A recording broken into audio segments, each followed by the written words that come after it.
മലയാളിയുടെ ശത്രു മലയാളി തന്നെയാണ് എന്ന് നമ്മൾ പലരും കേട്ടിട്ടുണ്ടാവും. എന്നാൽ നമ്മൾ വോട്ട് കൊടുത്ത് ജയിപ്പിച്ച നമ്മുടെ ജനപ്രതിനിധികൾ നമ്മൾക്കിട്ട് കഞ്ഞം പുഞ്ഞം പണിയെന്നാലോ? ഞാനിപ്പോൾ നിൽക്കുന്നത് തമിഴ്നാട്ടിലാണ്. കേരളത്തിലേക്ക് നമ്മൾ കടക്കാൻ പോവാണ്. ആ ദൃശ്യങ്ങളൊന്ന് കാണാം, എന്നിട്ട് അപ്പുറത്ത് നിന്നിട്ട് ബാക്കി പറയാം.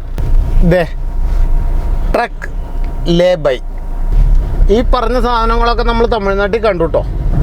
തമിഴ്നാട് സർക്കാരിൻ്റെ ചെക്ക് പോസ്റ്റാണ്. ഇവിടെ നമുക്ക് അങ്ങനെ വേഗപരിധികളൊന്നും തമിഴ്നാട്ടിൽ നിശ്ചയിച്ചിട്ടില്ല. എവിടെയെങ്കിലും കാണുന്നുണ്ടോ നിങ്ങൾ? വേഗപരിധി എവിടെയെങ്കിലും കാണുന്നുണ്ടോ? കണ്ടോ? എവിടെയെങ്കിലും കണ്ടോ? ട്രക്ക് ലേ ബൈ അത് പാർക്കിംഗ് ഏരിയ ആണ്. ഇവിടെ പാർക്ക് ചെയ്യാനുള്ള സൗകര്യങ്ങളുണ്ട്. അത് നല്ല ടോപ്പിക്ക് കേരളത്തിലേക്കാണ്. ഇവിടെ ഒന്നും വേഗപരിധി വെച്ചിട്ടില്ല, ടൈം വെച്ചിട്ടില്ല, ഒന്നും വെച്ചിട്ടില്ല.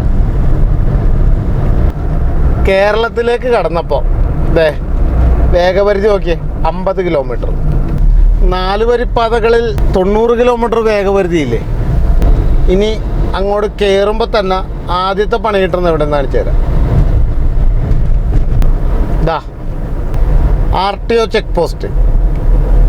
ഇത് നിരോധിക്കണം, അല്ലെങ്കിൽ ഇതൊക്കെ എടുത്തു മാറ്റി ചെക്കിങ് അവസാനിപ്പിക്കണമെന്നും പറഞ്ഞുകൊണ്ട് ഒരു ഉത്തരവ് ഇറക്കിയിട്ടുണ്ടായി.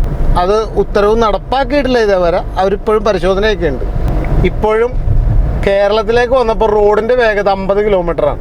ഈ 50 കിലോമീറ്ററിൽ വേഗം കീപ്പ് ചെയ്ത് ഞാൻ പോകണം, അല്ലെങ്കിൽ ഇത് അപ്പുറത്തിരിക്കണ AI ക്യാമറ എനിക്കിട്ട് പണി തരും. കണ്ടോ? AI ക്യാമറ മേളിലിരിക്കണു, മിഴി തുറന്നിങ്ങനെ ഇരിപ്പുണ്ട്. നമ്മൾ അവിടെ നിന്ന് ഇങ്ങോട്ട് കയറി കഴിഞ്ഞപ്പോൾ ഉള്ള രണ്ടാമത്തെ ക്യാമറയാണ് കണ്ടത്. ഒന്ന് ആലോചിച്ച് നോക്കിയേ. കേരളത്തിലേക്ക് കയറി കഴിഞ്ഞപ്പോൾ 50 കിലോമീറ്റർ വേഗതയിൽ വാഹനം പോകാൻ പാടുള്ളൂ എന്ന്. അപ്പം ഞാൻ കരുതി ഈ പറയുന്ന റോഡിലൂടെ മാത്രമാണ്. അല്ല, എനിക്ക് തെറ്റ് പറ്റിയതാണ്. ആ പോകുന്ന ട്രെയിനും 50 കിലോമീറ്റർ വേഗത്തിൽ കൂടെയാണ് സഞ്ചരിച്ചുകൊണ്ടിരിക്കുന്നത്. എന്താല്ലേ കേരളത്തിൻ്റെ ഓരോ പവറേ! തമിഴ്നാടിൻ്റെ അവിടെ നിന്ന് ഇവിടെ വരെ വരുന്നത് ഇഷ്ടമുള്ള വേഗതയിൽ വരെ. പക്ഷേ കേരളത്തിലേക്ക് കടന്ന 50 കിലോമീറ്റർ. ഞാൻ പറയണത് 50 കിലോമീറ്റർ പോരാ, 1 കിലോമീറ്റർ ആക്കണം. 1 മണിക്കൂറിൽ 1 കിലോമീറ്റർ. പുതുശ്ശേരി ഗ്രാമപഞ്ചായത്ത്. ഇതിൻ്റെ അപ്പുറത്തേക്ക് തമിഴ്നാടാണ്. ഞാൻ വന്നത് എന്തിനാണെന്ന് വെച്ച് കഴിഞ്ഞാൽ, തമിഴ്നാട്ടിൽ എല്ലാവരും വന്ന് അങ്ങോട്ട് ഇൻവെസ്റ്റ് ചെയ്തു. ടാറ്റ വന്നു, അദാനി വന്നു, അംബാനി വന്നു, എല്ലാവരും വന്ന് അങ്ങോട്ട് ഇൻവെസ്റ്റ് ചെയ്തു. ഏതാണ്ട് 16,000 കോടി രൂപയുടെ ഇൻവെസ്റ്റ്മെൻറ്റാണ് കഴിഞ്ഞ 3-4 ദിവസം കൊണ്ട് തമിഴ്നാട്ടിൽ നടത്തിയത്. എൻ്റെ നാട്ടിൽ വ്യവസായ വകുപ്പ് മന്ത്രിയുണ്ട്. ഞാൻ വോട്ട് കൊടുത്തിട്ട് ജയിച്ച MLA ആണ്, പിന്നീട് മന്ത്രിയായി. കേരളത്തിലെ വ്യവസായങ്ങളൊക്കെ പൂട്ടിപ്പോയി തമിഴ്നാട്ടിൽ വികസിച്ചും കൊണ്ടിരുന്നു. 1-2 വ്യവസായങ്ങളെങ്കിലും ഇങ്ങോട്ട് കൊണ്ടുവരാൻ പറ്റുമോ എന്നറിയാൻ വേണ്ടിയിട്ട് തമിഴ്നാട്ടിലേക്ക് വന്നതാണ്. ഇനി ഇങ്ങോട്ട് കൊണ്ടുവരാൻ പറ്റിയില്ലെങ്കിൽ ഇവിടെയുള്ള കുറച്ച് പേർക്കെങ്കിലും ജോലി കൊടുക്കുമെന്നെങ്കിലും അറിയാൻ വേണ്ടിയിട്ടാണ് വന്നത്.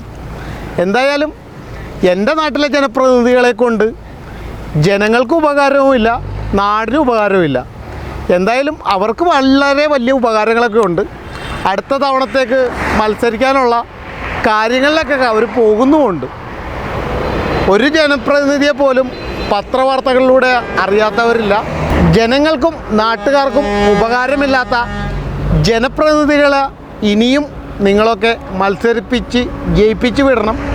എന്നാലേ ഇതുപോലെ വികസനമില്ലാത്ത നാട്ടിൽ നമുക്ക് വർഷങ്ങളോളം കഴിയാൻ പറ്റും എന്ന് പറഞ്ഞുകൊണ്ട് നിർത്തുന്നു. നന്ദി, നമസ്കാരം.